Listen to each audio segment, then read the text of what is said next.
pessoal do YouTube, bem-vindos a mais um Terças Criminais. Essa semana eu vou falar sobre um caso de incêndio que aconteceu em Nova York no ano de 1911.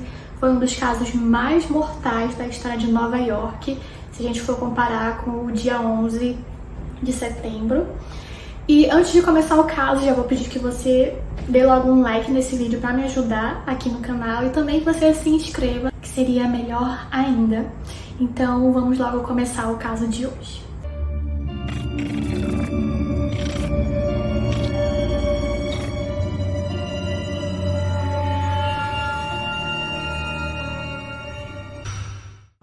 Era sábado, no dia 25 de março de 1911, era uma fábrica chamada Triangle Shirtwaist, era uma fábrica de roupa feminina, então a maioria das funcionárias também eram mulheres, pois eram costureiras, então eram muitas mulheres.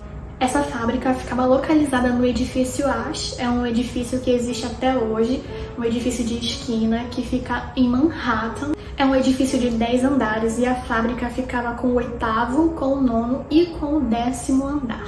A empresa tinha por volta dos seus 500, 600 funcionários e naquele dia, às 4h40 da tarde, já estava próximo de terminar ali um turno, quando no 8º andar um pedaço, uma ponta de cigarro foi jogada dentro de um lixo.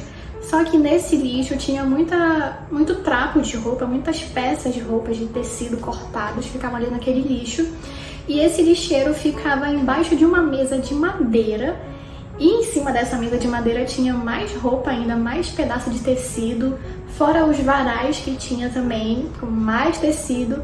E então essa ponta de cigarro foi jogada lá. Era proibido fumar dentro da fábrica, mas sempre tinha alguém que fazia escondido.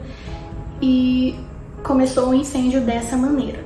Tudo foi muito rápido, mas só foi percebido mesmo pelas pessoas depois de 5 minutos, que começou aquela fumaça intensa, começou a sair pra rua, as pessoas de fora já estavam vendo aquela fumaça. O pessoal de dentro também, claro. Como começou no 8º andar, um contador desse 8º andar, ele conseguiu ligar para o 10º andar para avisar sobre o incêndio. A telefonista do 10º andar, talvez por nervosismo, eles não tinham treinamento nenhum para essas horas. Talvez pelo nervosismo, pelo medo, ela esqueceu de avisar para as pessoas do 9º andar. Essas pessoas só ficaram sabendo do fogo quando ele já estava lá, que fez essas pessoas perderem muito tempo de fuga. Os bombeiros foram chamados imediatamente pelas pessoas que estavam ali vendo a situação na rua. Eles chegaram muito rápido, inclusive, mas o fogo se espalhou de uma maneira tão rápida. Tinha tanta coisa ali que ajudava o fogo a se espalhar que eles tinham pouquíssimo tempo para fugir. Fora que, como eu disse, não tinha treinamento. Os donos da fábrica não queriam que as pessoas tivessem treinamento, pois isso iria empatar ali no horário de trabalho. O trabalho era mais importante do que esse treinamento, então ninguém tinha treinamento nenhum. Não tinha nenhum sprinkler, pois não era obrigado, não era previsto em lei essa obrigatoriedade. Então os donos não tinham por que colocar nenhum sprinkler. Não sei a questão do extintor de incêndio, que eu não vi. Não sei se já tinha nessa época extintor de incêndio, me perdoem. Mas não tinha nada. A verdade é que não tinha nada para eles se ajudarem ali a conter o fogo. E as pessoas não tinham noção, não tinham ideia do que elas tinham que fazer num momento desse. Com todo mundo desesperado para sair daquele prédio, eles só tinham algumas opções. Eles tinham 2 elevadores de carga. Eles tinham uma escada de incêndio, que são aquelas escadas que ficam do lado de fora do edifício, aquelas escadas de zigue-zague. E eles tinham mais 2 escadas que davam para, como era de esquina o prédio, cada escada dava para uma rua. Era a escada da Green Street e a escada da rua Washington Place. A escada que dava para Green Street estava inutilizável, pois elas não conseguiam descer. Elas só conseguiam subir, então quem quisesse descer não ia conseguir. E a outra escada que dava para o Washington Place, a porta que dava acesso a essa escada estava simplesmente trancada. Essa porta ficava trancada durante todo o expediente dessas meninas, simplesmente porque não tinha banheiro nesse prédio para elas usarem. Então elas tinham que sair do edifício para ir para o banheiro e os chefes achavam que isso demandava muito tempo do trabalho delas, então elas ficavam simplesmente trancadas dentro do edifício, fora que, dessa maneira, o capataz que ficava na porta, ele revistava essas funcionárias para evitar roubos. Então, elas não tinham banheiro e elas ainda eram revistadas na saída, por isso que a porta ficava trancada. Então, imagina o desespero, fogo tomando conta do andar inteiro e a saída ali trancada. Bom, como eu disse, a escada que dava para Green Street não dava para descer, então as pessoas começaram a subir e ir em direção ao telhado mesmo. Elas ficaram ali no teto. Muitas pessoas conseguiram se salvar dessa maneira, mas depois de alguns minutos a escada também ficou inutilizável para subir. Tava só fogo, então quem se salvou, infelizmente. E aí, como não tinha mais nenhuma das escadas, tinha só a escada de incêndio, foi todo mundo para a escada de incêndio. Mas acontece que o fogo também já estava chegando lá e já tinha muita gente nessa escada de incêndio. Como eu disse, essa escada ficava para o lado de fora e começou a ficar muito pesada a escada e começou a esquentar. Depois de um tempo, essa escada ela despencou numa altura de 30 metros e todas essas pessoas caíram no concreto e perderam as suas vidas. Cerca de 20 pessoas estavam nessa escada e faleceram. Enquanto isso, sobrou o quê? Os 2 elevadores. Os elevadores começaram a ser acionados incessantemente e aí tinha os monitores, né, do elevador, eles ficavam mais lá embaixo. Eles começaram a ver que estavam freneticamente pedindo pelo elevador. E um desses operadores se chamava Joseph Zito. Ele começou então a mandar o elevador. Os elevadores tinham capacidade para 12 pessoas, mas nessa altura do campeonato eles já levaram o dobro, o triplo. Essas mulheres começaram mesmo a se apertar desesperadas, pois o fogo já estava no andar inteiro, no 8º andar no caso. E aí o elevador fechava e descia, mas as pessoas que ainda ficaram esperando o elevador, elas estavam muito desesperadas. Não tinha como ser paciente nessa hora, e na hora do desespero, essas pessoas começaram a se jogar no poço do elevador. As pessoas começaram a cair em cima do elevador, tanto que depois de um certo momento, depois de muitas idas e vindas, o Joseph conseguiu salvar mais de 100 pessoas nesse dia. Depois de muitas idas e vindas, o elevador ele despencou, junto com uma pilha de corpos que estavam desesperados por uma fuga. Enquanto tudo isso acontecia, os bombeiros foram sim chamados, como eu disse antes. Eles chegaram sim muito rápido. Eles começaram a usar as mangueiras e tudo mais, só que eles não conseguiram salvar as pessoas. A escada que os bombeiros tinham nessa época só chegava até o 6º andar. E o incêndio começava a partir do 8º. Então como é que salva a gente assim?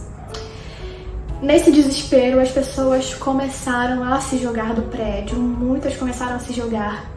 Antes disso, as pessoas tinham uma multidão na rua, a cidade inteira, sério, vou mostrar uma foto pra vocês de como tava a rua. Todo mundo suplicando, por favor, não pulem, esperem pela escada de bombeiros. Só que aí começaram a colocar a escada não chegava, e aí as pessoas se jogavam, elas não queriam ficar queimadas. Na hora do desespero, elas começaram a se jogar, muitas de mãos dadas, muitas pessoas abraçadas. Foi desesperador. Segundo a contagem, mais de 90 pessoas se jogaram das sacadas. As que milagrosamente conseguiam sobreviver à queda, mais tarde elas faleciam no hospital. Muitas ainda faleceram no hospital por conta dos problemas respiratórios.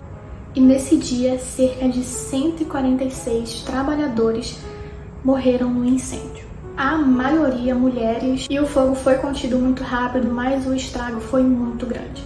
Esse incêndio não durou nem uma hora, mas foram 146 vidas. Depois de tudo isso, depois que o fogo foi contido, o legista foi até o edifício, foi até os andares E as pessoas disseram que ele ficou chorando feito uma criança, pois era uma cena horrível, sendo que esse legista era um legista já acostumado com casos pesados. Já estava acostumado a ver coisas muito ruins, mas nesse caso foi o pior para ele.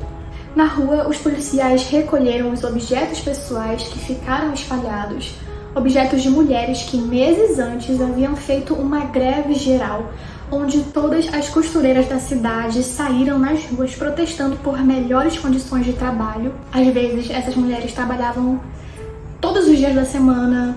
O trabalho às vezes começava às 7 e ia até às 8 e elas só tinham meia hora de intervalo para o almoço. Então era uma situação muito grave e todas as costureiras saíram nas ruas para pedir melhores condições de trabalho. E aí a polícia teve que intervir, teve que parar na marra, mas no dia 25 de março os policiais tiveram que novamente ir até o encontro dessas mulheres, mas já sem vida. No dia seguinte, naquela rua, inúmeros caixões faziam fila e, consequentemente, os familiares também fizeram uma fila imensa, pois cada um tinha que ir lá verificar corpo a corpo para tentar reconhecer as pessoas. Só que era muito difícil disso acontecer, pois tinha casos em que as pessoas tinham que se atentar mesmo aos detalhes. Teve uma mãe que reconheceu a filha por conta do ponto de crochê da meia dela.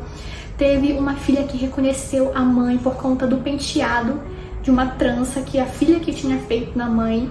E só assim essa mãe foi reconhecida. Então era uma situação muito triste, pois não era só você olhar para o rosto, às vezes nem tinha rosto. E de todas essas 146 vítimas, cerca de 7 pessoas ficaram sem identificação. Elas foram enterradas sem identificação, infelizmente. O sindicato gostaria que essas 7 pessoas fossem enterradas junto das outras, ali mesmo na região, mas a prefeitura não permitiu. Então, esses corpos eles foram enterrados na região do Brooklyn. E aí, no dia 5 de abril, no mesmo dia do enterro dessas 7 pessoas, a cidade inteira se uniu em procissão, como uma forma de homenagear as vítimas. Eles andaram a cidade inteira e terminaram ali no edifício Ash. Era um clima de luto muito pesado na cidade, todo mundo estava muito abalado. E com isso também as pessoas começaram a se indignar, pois elas começaram a se perguntar de quem era a culpa. Quando foi no dia 11 de abril, os proprietários da Triangle, chamados Isaac Harris e Max Blank, eles foram indiciados por homicídio culposo. Esses homens eles eram riquíssimos, então eles contrataram simplesmente o melhor advogado da região, o melhor advogado de Nova York. Houve um julgamento, nesse julgamento muitas pessoas foram ouvidas. Foi aí que veio a público a questão dessas mulheres terem ficado trancadas durante o período de trabalho e por conta disso elas não conseguiram fugir. Também veio a público a questão do treinamento, que nunca existiu, mas apesar de muita coisa vir a público, o júri, que era formado só por homens, depois de 2 horas, eles tomaram a decisão de que o Harris e o Blank eram inocentes.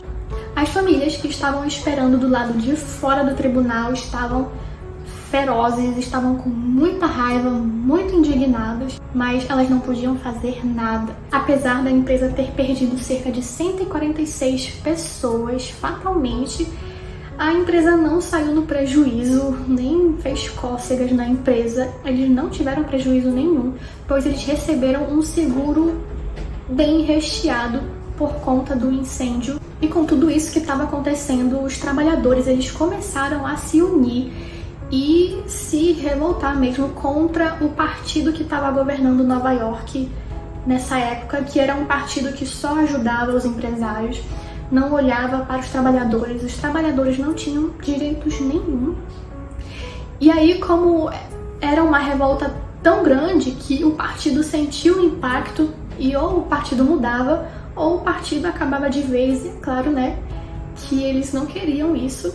E então, novas medidas começaram a ser feitas. Foi criada a Comissão de Investigação Operária, onde começou a vistoriar as fábricas de todo o estado, não só na questão de prevenir incêndios, mas também começaram a ver os salários desses trabalhadores, as horas trabalhadas. E depois de muita fiscalização, que os trabalhadores começaram agora a ter um apoio do governo na questão de horas trabalhadas, eles começaram a ter direito a um salário mínimo. Digamos que isso foi um início que aconteceu depois de uma tragédia imensa, mas foi um início para Nova York. Quanto aos donos da fábrica, eles continuaram com o trabalho normalmente. Uma vez o Blank foi multado em $20 por deixar de novo uma porta trancada durante o horário de trabalho. Parece que eles não aprenderam muito, não é mesmo? Eu acho que eles deveriam sim ser responsabilizados. As vítimas não receberam justiça nenhuma, eles saíram inocentes, eles nem sequer pagaram uma multa, pois nem sequer existia alguma lei. E então foi realmente a partir desse incêndio que as coisas começaram a receber um novo olhar quanto à segurança dos trabalhadores. Não que as coisas tenham ficado às mil maravilhas, até porque veio a guerra e muita coisa piorou com isso, mas muitas sociedades foram criadas na questão de fazer vistorias, fiscalizações. Depois desse incêndio, a Sociedade Americana de Profissionais de Segurança foi criada, uma sociedade que existe até hoje, que gerencia, supervisiona, para evitar que haja mortes e lesões no ambiente de trabalho. Após esse incêndio também, cerca de 60 leis foram aprovadas. E, enfim, essa tragédia marca até hoje Nova York. Todo dia 25 as pessoas se reúnem em frente ao edifício que aconteceu o acidente. Bisnetos, netos das vítimas, todo dia 25 de março vão até lá em memória das vítimas. Esse ano de 2022 completaram 111 anos da tragédia. Uma tragédia que eu acredito que não houve justiça. Os dois simplesmente ficaram livres tocando as suas outras fábricas. E eles não devem ter mudado muito, não. Bom, esse foi o caso de hoje. Espero que vocês tenham gostado. Comenta aqui embaixo, deixa um like e se puder também se inscreve no canal.